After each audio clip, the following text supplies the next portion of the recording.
Hi, welcome to Immortality's Crossing. Welcome if it's your first time. Welcome back if you've been before. I'm Paula, and on Wednesday we do Wednesday healing, and what we're looking at is we've been looking through this book, Who Were You? And this book talks about reincarnation, and at the moment we're on section 3, which talks about immortality. So this book, Who Were You, is from ancient and exotic disciplines to modern techniques, step-by-step exercises to help you rediscover your past lives. Now what I'm doing is I'm not giving you, this is the facts. What I'm doing is giving you ideas, giving you suggestions, for you to work out what do you believe, what resonates with you as an individual, because we're all really different and we all react in different ways to different things. So we're continuing with chapter 3, and we are on to what do you believe. This is what we're up to. But before we do that, I like to begin the session with a tarot and oracle reading, and we're going to look at the Chakra Wisdom Tarot by Tony Hartman, which I love working with. I'm working with the Crystal Alley cards, the Evolution Edition, okay, and she's changed her name now to Samaya. Originally by Nyasha Ashian. Okay, and the other cards we have is the Crystal Grid Oracle. Okay, so that's the back there.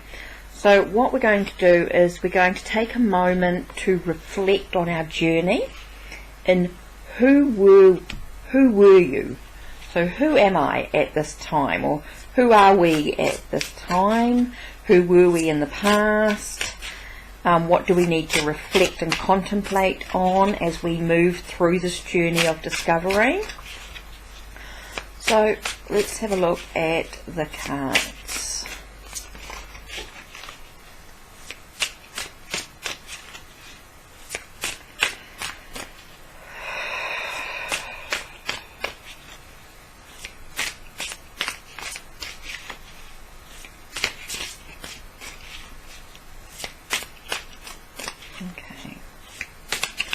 So what I'm going to do is I'm actually going to move the cameras down so that you can actually have a look at the cards as I lay them out.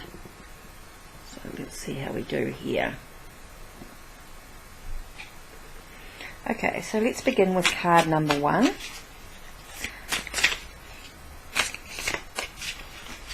Okay, let's have a look.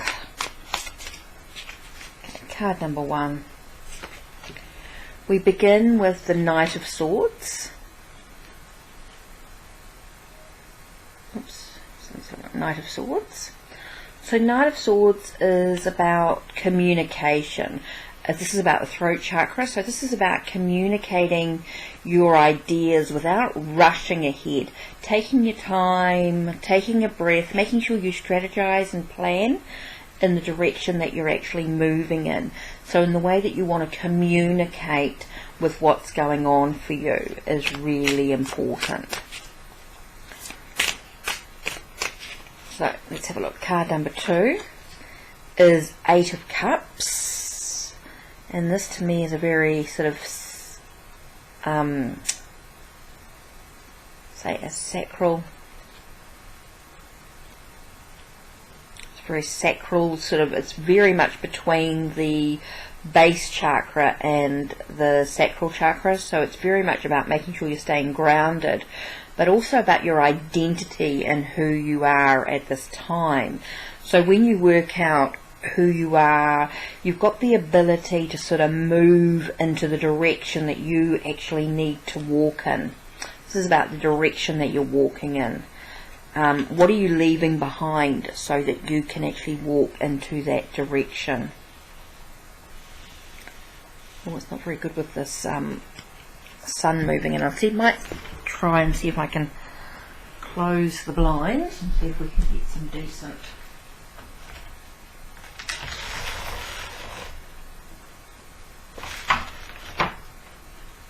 that? How's that look?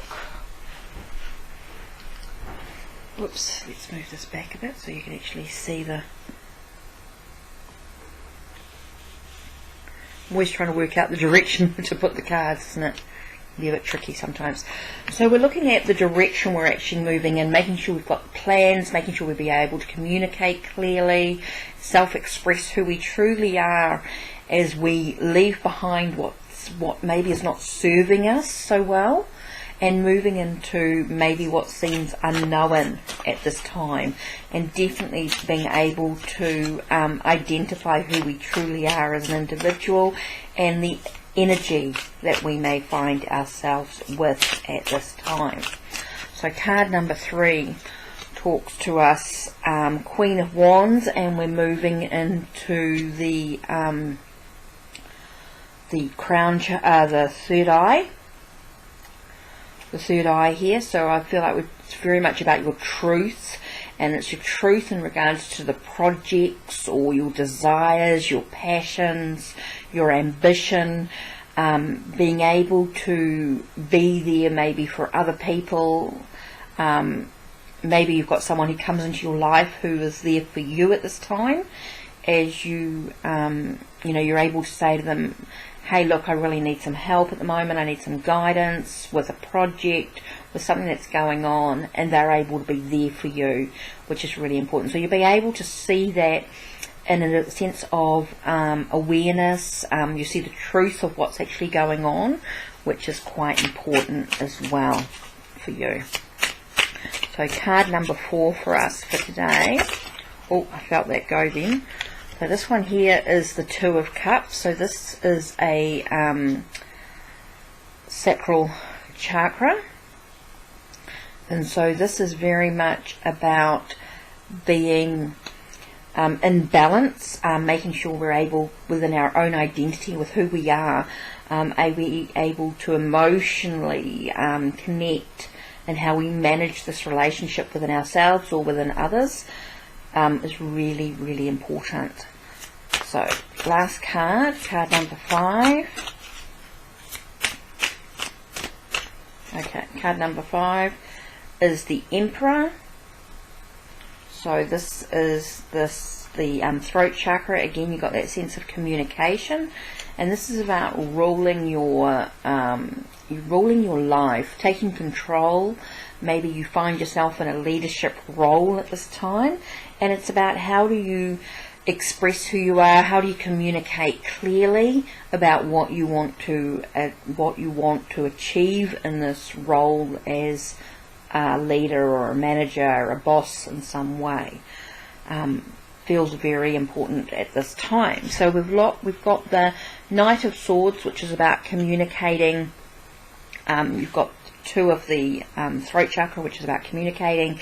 You've got the sword, which is about communicating your plans and ideas and being able to communicate clearly that. And then you've got this idea of being able to communicate yourself as a boss or a leader in your journey, which seems really, really important. So being able to communicate and self-express who you truly are on many levels in the direction that you actually want to move in.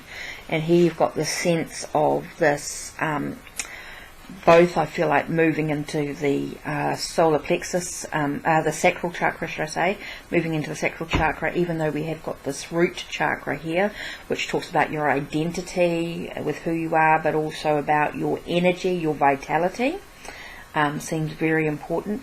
And when you have that energy to be able to move forward, have this motivation to actually leave behind what doesn't suit you and actually look at what is better for you on your journey, you find yourself being able to find that balance within your how you manage the relationships, your emotions within this journey. That can be part of it, because you've got these 2 lots of cups coming through. So I feel like there's a real strong emotional issue to what's going on for you in regards to this journey that's going on at the moment, in regards to the reincarnation or who were you in the past. And the Queen of Wands is about looking at the truths and the facts. So again, you get the sense of, yes, there's an emotional aspect to it, but don't forget the logical aspect as well. Don't forget that sense of being that third eye, which is about awareness, which is really important. And you've got the wands, which is about your desires, your projects, which is quite important. So I get the sense of being creative in the way that you work with trying to find who were you. Look at what gives you motivation, gives you drive, gives you passion. It's really important. But also make sure you stick to the facts.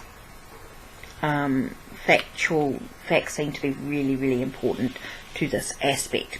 Okay, so let's look at the crystal evolution cards, the crystal alley cards. Okay, so we've got a storm. So the storm is very much about your spirit, your a sense of wholeness within oneself. So in connection with looking at the water, the earth, the air, looking at all those aspects and how they sort of can come together and create some chaos in our life. How do those areas of life affect us as we move through this journey? Oops, there we go. So we start with the first one, which is Celestite, which talks about the messages.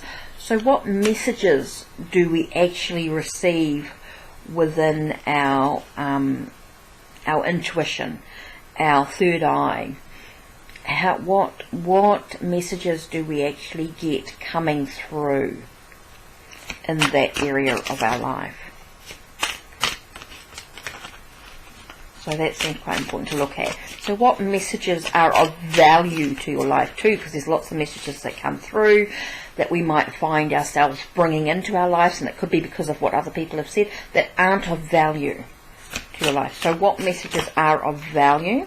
And here we've got, in regards to the storm again, that storm energy, is the Ceresite, which is about illumination. So what messages actually bring a sense of light to your journey? What gives you clarity? What messages arise that actually gives you some clarity to your journey, which is quite important? And Epiphyllite, which talks about wisdom.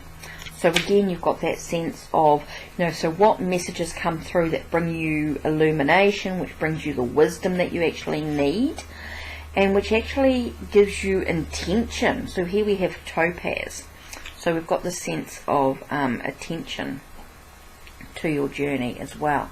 So what actually gives you intention to your journey at the moment? What allows you to actually bring in the messages that are really important for you? What actually allows you to be illuminated with the messages?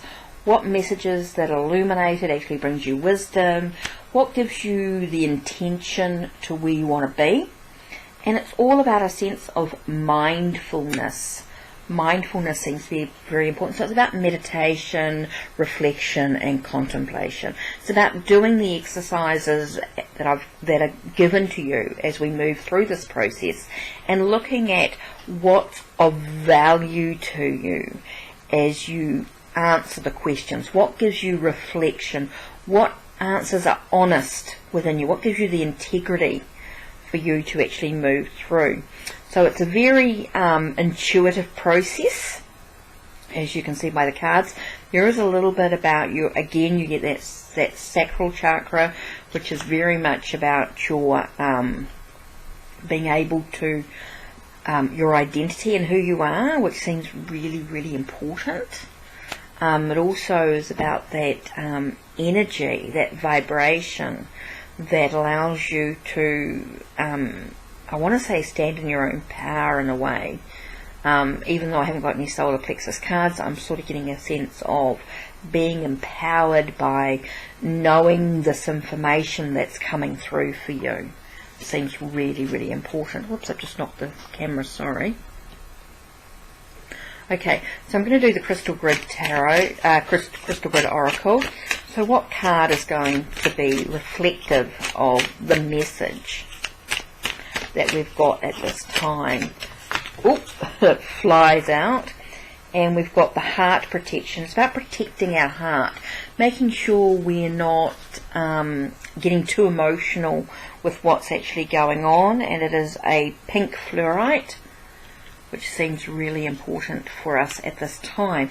So it's really about making sure we are very protected of our heart at this time as we move through this process. We don't let our emotions run wild with us as we move through this process, because a lot of times we can let, as we go through this, let our heart take over, and it's not very logical or not very practical in the messages that we're actually getting.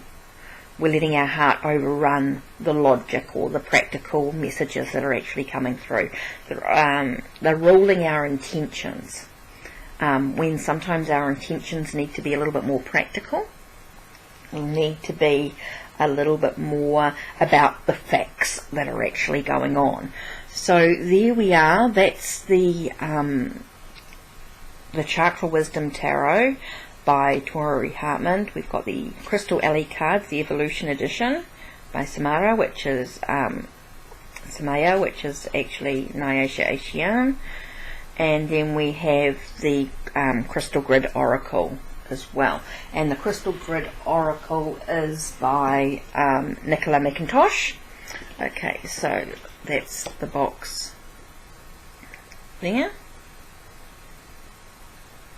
Okay, so you can see that. So there we are. That's the reading for today. Now we're going to continue with a page, which is What Do You Believe? So take a moment, take a breath, and soak in that energy, that vibration that is being sent your way, with the pink fluorite, with the crystals that have been included in the reading. The petalite, sorry I didn't really name the petalite, topaz, the epiphyllite, cerussite, and the celestite. So those were the crystals that were used in today's reading. Okay, so there we are. Take care with it. I take a nice deep breath, and we are ready for What Do You Believe? Do you have a spirit? Can it be separated from your body? Did it exist before you were born? Is it immortal? If you have a spirit, is it important to develop, or can it be ignored? If you are not convinced by the orthodoxy of religions as outlined in the 8 great teachings that we did last week on the previous pages, you may be more interested in the esoteric spiritual quest. Okay, so here we are. We're talking about the esoteric now. So what is the esoteric? The word derives from the Greek exoterikos, which means inner, concealed, and secret. Okay, so ESOTERICOUS.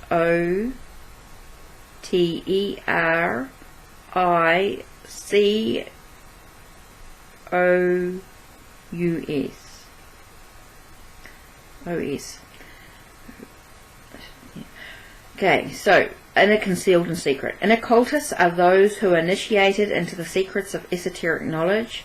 That which is intelligible to outsiders is called esoteric knowledge. Since ancient times, occultists have recognized that behind all esoteric knowledge is hidden the esoteric essence of that knowledge. Hence, the esoteric philosophies have arisen from the search for the essential spiritual reality that lies hidden in the esoteric teachings of the Orthodox religion. The 5 areas of esoteric lore. Approaches to the esoteric can be roughly classified accordingly to the type of activity in which initiates are involved. The examples given here are by no means exhausted. New spiritual movements are always emerging as ways of exploring our world expand. Okay, the morning star, don't worry about that. That is the power of Venus, represents the esoteric physical body. When the arms and legs are outstretched in what is called the praying gesture, the body evolves the mystical pentagram, echoes the mystical pentagram, the symbol of esoteric law. The pentagram is a symbolic image of the etheric body of the departing soul at the end, at the beginning or morning of previous existence, or post-mortem existence, sorry. Not reading very well today, am I?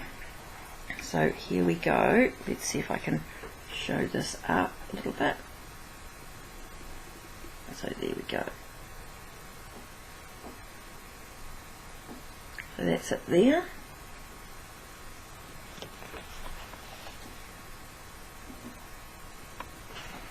Okay. Next we look at the scientific activity. Using natural phenomena to reveal the spiritual world. Astrology. The current karmic record and the best action to be taken during a new incarnation are indicated by the relationship of the planets at birth. Alchemy. The transmutation of base metals into gold and the philosopher's stones are regarded as the allegorical separation of the pure spirit from the impure. Salt, sulfur and mercury are said to be substances that correspond with the Trinity in many doctrines. Numerology, the correspondences between numbers and esoteric ideas. Every number is said to correspond to a spiritual vibration which is reflected in the material world. In Kabbalistic doctrines derived from early Judeo-Christian scriptures, the correspondences between numbers and Hebraic letters have been refined. Self-identification, realizing the spiritual by finding one's own true identity. Anthroposophy. Through knowledge, the spiritual can be perceived. Rudolf Steiner's schools and the teacher training he initiated are notable for their emphasis upon the application of inner wisdom, for example the use of eurythmics and colour. Scientology, according to the founder Ron Hubbard, Theatans created the universe during many incarnations. We, the Theatans, become troubled by the engrams of unpleasant memories and forget our true selves. The process, called Dianetics, are said to remove the engrams and lead to certainty of self. Rastafarianism, emerging first in Jamaica, this movement is a renaissance of the African root of all black people, rediscovered through music, song and dance. Rastafarianism. Okay, use of psychic powers, using extrasensory perceptions to communicate with the spiritual. Sympathetic or evil eye magic, called Waken by the Sioux Indians and Orenda by the Iroquois. The special form of magic aims to gain power over the spirit of someone by using an intermediary image such as a wax or clay figure or in the spiritual name of the person. Theosophy, founded in New York in 1875 by Madame Helena Petrova Blavatsky, who, like her countryman Rasputin, was a powerful psychic. Using her mediumistic abilities to communicate with the dead, masters of the occult, she learnt the secret doctrine of brotherhood. The Arthurian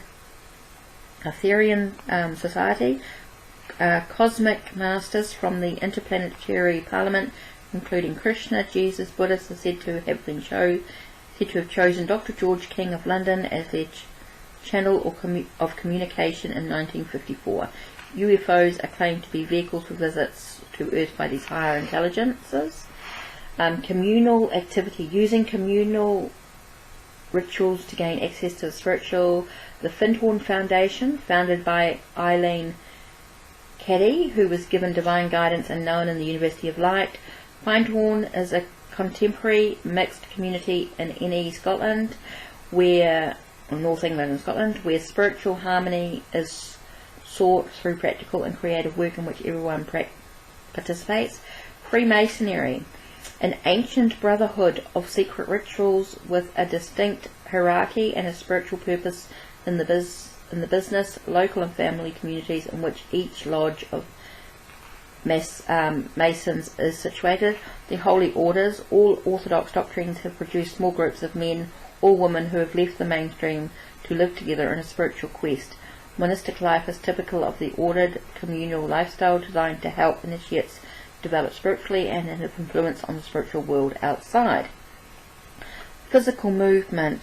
Practicing precise traditional physical exercises to experience the spiritual. Hatha Yoga, a system of meditative movements and breathing which develop the body to achieve various states of inner awareness. Derived from Sanskrit, yoga means yoke, and in a way a person must travel to work through karmic laws and attain spiritual unity. Tai Chi, an ancient Chinese practice of flowing movement designed to combine the yin and yang forces in the physical body. Yin represents the feminine and yang represents the masculine forms of cosmic power.